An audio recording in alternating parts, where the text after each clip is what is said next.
Good morning, ladies and gentlemen. Amason Kingi made a political blunder to exit Azimio la Umoja and join Kenya Kwanza.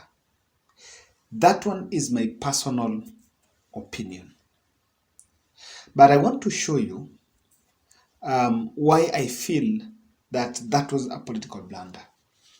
By the way, Amason Kingi was brought into politics by Raila Amolo Odinga. And Raila refers to him as a son. In fact, he is a key asset. He was closest to Raila Odinga than even Hassan Joho.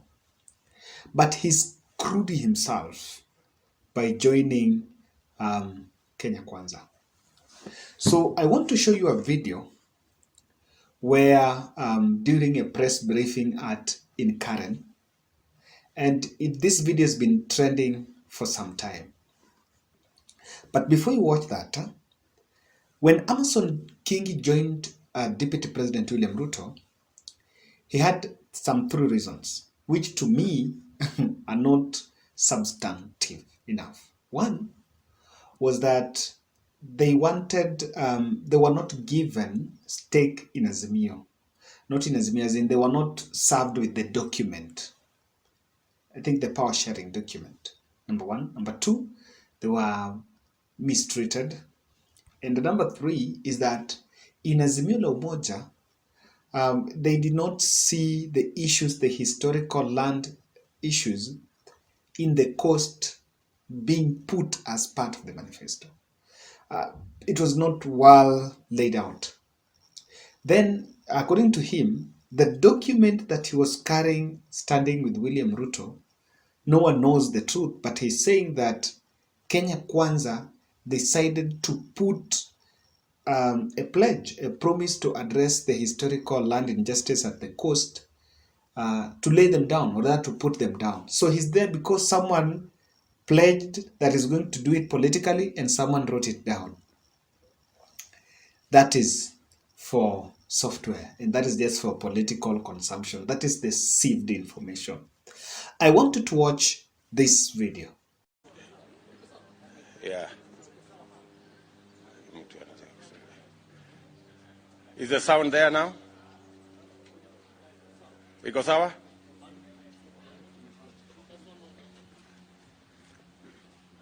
Now in that video, Adan Duale was pulling George Kithi not to stand next to William Samoei Ruto during that press briefing. Now, I think if you watch that video, George Kithi first is the Pamoja Alliance, is it Pamoja African Alliance candidate for the governor candidate in Kilifi through the Kingi's party. Then UDA is also fronting Aisha Jumwa. So before Kingi left Azimio, he wanted ODM to support, not to field a candidate there, and support the PAC candidate for Kilifi governor seat. ODM's candidate is the former devolution CAS, Gideon Mungaro. So, and I just want to ask a question. Sometimes someone was making an analogy. How can the big river, how can the small, is it the big river pour water to the small river? ODM was formed how many years ago? 15 years ago. PAW was formed 6 months ago. Even Amason Kingi won the governor seat twice through the ODM party. And ODM has invested a lot in that area. How will ODM give seed ground to PAW? And the question is this. If ODM withdraw their candidate and PAW candidate that George Kithi faces off with the UDA machinery in Kilifi, can they win against Aisha Jumwa?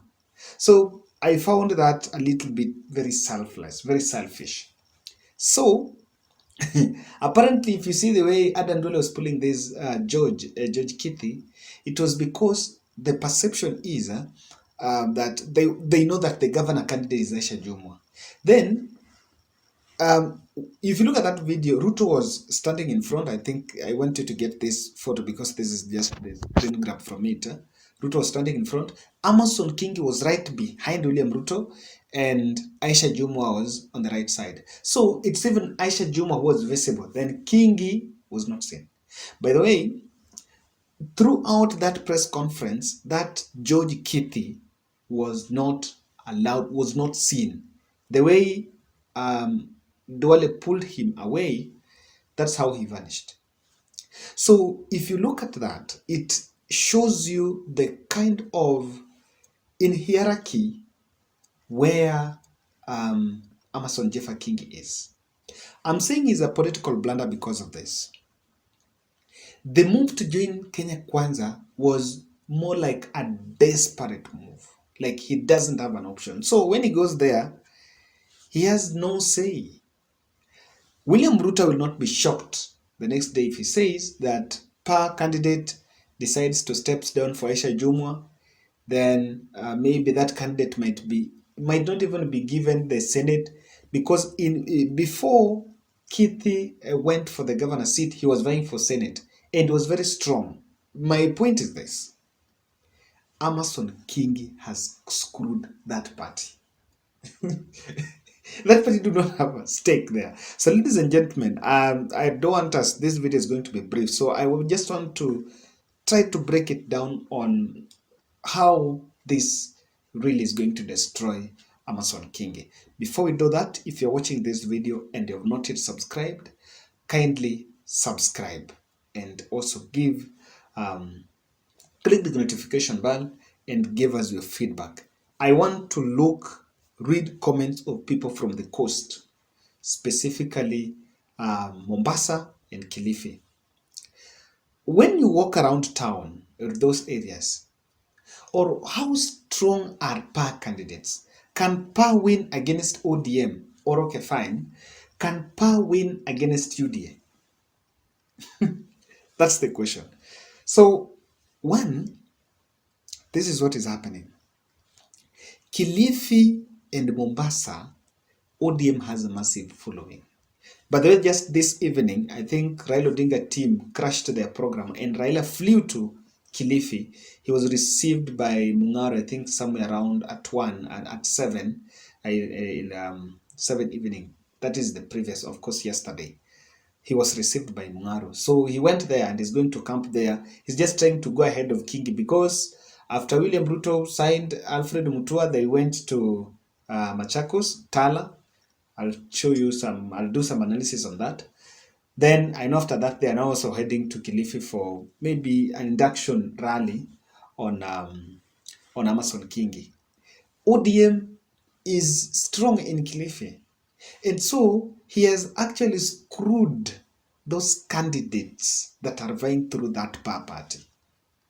It will be better for the PA candidates to be around ODM so that ODM supporters will have a choice of either voting ODM or PA. But now, the candidates that are vying with ODM in Kilifi are most likely having it easy because now the voters have to just make a choice between ODM or Kenya Kwanza. And it's not going to be, it's a very critical issue that they really have to look at. The reason why I also feel Kingi made a wrong calculation is the Aisha Jumwa factor. Aisha Jumwa is already occupying the front seat. And let me tell you, that video shows you the kind of supremacy battle within the Kenya Kwanza on who should be where. Because honestly, in what capacity was Adan Duale operating for him then to execute such a sinister motive of pulling Judge Kithi not to stand close to William Ruto? Now, Aisha Jumwa is already there, and what shows you is that the politicians that are still in Kenya Kwanza consider Aisha Jumwa as the most powerful politician from Kilifi. If anything, he is an outgoing governor. So the country, or rather the residents, might judge him on what he has done for the county. And William Ruto will feel comfortable with him. So this is going to pit him against Aisha Jumwa. And Aisha Jumwa is a destroyer in the rallies. She's more visible in Kenya Kwanza rallies. She's more articulate. She's more imagery. She has the dancing imageries and all that. So, and if there is any position or any docket that is supposed to go to Coast, or rather to say to Kilifi, if Aisha Jumwa loses that governor seat to Mung'aro, which is very likely, then William Ruto wants to pick one of them to maybe cabinet or any other position. Aisha Jumwa's name will come first. Or rather, another observation that I made is Ruto is so committed on building one strong party known as the UDA. So this mere fact that Amason Kingi is arguing that he's with William Ruto because they're also getting good treatment, they're feeling comfortable as per, is a total blackmail. Before he knows, his governor candidate in Mombasa will be withdrawn in favor of Hassan Omar. His governor candidate in Kilifi will be withdrawn in favor of Aisha Jumwa. And that, without, if he's not going to fill those candidates, that party structures in those counties is going to fall. William Ruto destroyed chama cha kazi. Inawezekana, is it inawezekana? Tujibebe party by Kabogo is no longer visible in Kenya Kwanza. But they will do an analysis about Kabogo. Look at ANC, is a mere shell with Cleophas Malala vying in Kakamega. So anyone telling him that in Kenya Kwanza he's going to get that party will be suffocated. In fact, it will be swallowed by that UDA, and he has no option. At least within Azimio, he could still complain, and you're within there, so you can always fight your small battles. But in Kenya Kwanza, if anything, if he feels uncomfortable, told to leave, and he doesn't have any other place to go. Lastly, Amason Kingi will not fit in Ruto's 2027 project. Ruto has a secret project that perhaps only him and his family know. It's called Project 2027. Consolidate a team. You are likely to lose August 9th because of the interest that is invested there, and the kind of organization that Raila Odinga is getting from government. He knows that this presidency is not just about the popular vote. So he's consolidating politicians that can still be with him past 2027. Someone who was already a governor, to be in the cold and again playing opposition politics, he cannot play opposition politics for that long at the coast. But maybe he can. But there is a likelihood that he will not sustain the opposition against Raila Odinga in Kilifi. Ladies and gentlemen, that's my analysis. But what is your honest opinion on George Kithi's treatment? For me, it speaks volumes.